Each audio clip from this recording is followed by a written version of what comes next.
şeker tozunu götürürsünüz.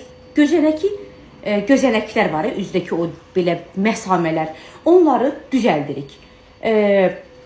Bir qaşıq şeker tozu və üzərinə çox sadə bir üsul.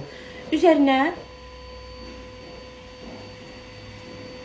bir qaşıq limon suyu ekledik. Yanmır. Ve yarım, biraz çok oldu. Bu boyda zeytun yağı. Yok, normaldir, çok olmadı. Zeytun yağı, bakın, piling edirik. Qarışdırırıq gözəlcə. Möhtəşəmdir bunlar, kızlar. Mütləq edin, mütləq edin. Ki, baxın, mənim üzümdə bu dəqiqə 1 qram kosmetika yoxdur. Gözlüyün şeyi götürün, filtr götürün, baxın üzümə. Baxın, filtrsiz üzüm. Heç nə yoxdur üzümdə. Eləyin və mütləq